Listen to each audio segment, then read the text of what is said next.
કીમ ગામે 23 માર્ચ એટલે શહીદ દિવસ નિમિત્તે આરએસએસ અને એબીવીપી દ્વારા શ્રદ્ધાંજલિ કાર્યક્રમ યોજવામાં આવ્યો હતો। આજે કીમ ખાતે શહીદ દિવસ નિમિત્તે આરએસએસ અને એબીવીપી દ્વારા શ્રદ્ધાંજલિ કાર્યક્રમ રાખવામાં આવ્યો હતો। આજે 23 માર્ચ એટલે શહીદ દિવસની ઉજવણી ઠેર ઠેર થાય છે, ત્યારે રાષ્ટ્રીય સ્વયંસેવક સંઘ અને અખિલ ભારતીય વિદ્યાર્થી પરિષદ દ્વારા કાર્યક્રમનું આયોજન કરાયું હતું। ભારત માતા માટે પોતાનું જીવનનું બલિદાન આપનાર ભગતસિંહ, સુખદેવ અને રાજગુરુ શહીદોએ વિદેશી વિધર્મી અંગ્રેજ શાસકોને ભારતમાંથી હાંકી કાઢવા પોતાના પ્રાણોની આહુતિ આપી હતી।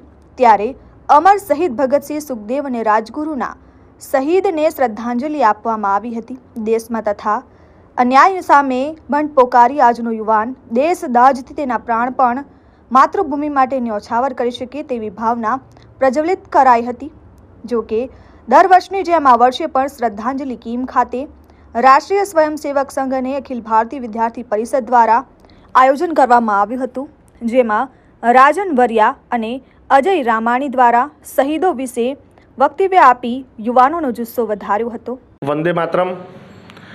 આજ રોજ 23 માર્ચ શહીદ દિવસ નિમિત્તે રાષ્ટ્રીય સ્વયંસેવક સંઘ તેમજ અખિલ ભારતીય વિદ્યાર્થી પરિષદ કીમના કાર્યકર્તાઓ દ્વારા શહીદ દિવસ ઉજવણી કાર્યક્રમ કરવામાં આવ્યો હતો, જેમાં આ વિસ્તારના આ સંગઠનના કાર્યકર્તાઓ યુવાનો ભેગા થઈ અને ભગતસિંહને પુષ્પાંજલિ અર્પણ કરી અને એમના વિચારો રજૂ કરવામાં આવ્યા હતા।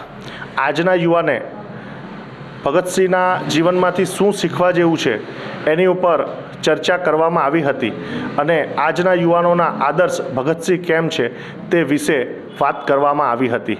સૌ નવયુવાનો દ્વારા 23 માર્ચ શહીદ દિવસ નિમિત્તે ભગતસિંહને યાદ કરી અને આજીવન પોતાના આદર્શ તરીકે શહીદ ભગતસિંહને કરવા માટે કટિબદ્ધ કર્યા હતા। વંદે માતરમ। ભારત માતા કી જય। વંદે માતરમ। આજરોજ આરએસએસ તેમજ અખિલ ભારતીય વિદ્યાર્થી પરિષદ કીમ દ્વારા શહીદોને શ્રદ્ધાંજલિ આપવાનો કાર્યક્રમ રાખેલો હતો। આજરોજ 23 માર્ચ હોય અને આપણા આઝાદીના ખૂબ જ મહત્ત્વનો ભાગ ભજવનાર એવા શહીદ ભગતસિંહ, સુખદેવ અને રાજગુરુને યાદ કરેલા હતા અને આજના યુવાનોને તેમના જીવનમાંથી શું પ્રેરણા લેવી તે બાબતોના હાજર રહેલા આગેવાનો દ્વારા એમને તેમના વક્તવ્ય દ્વારા એમને એમની જીવનશૈલીમાં કયા કયા પરિબળો ભાગમાં લેવા જોઈએ તે અંગેની ચર્ચા કરવામાં આવી હતી અને શહીદોને યાદ કરવામાં આવેલ હતા। વિજય યાદવ, આરએન ન્યૂઝ, કીમ।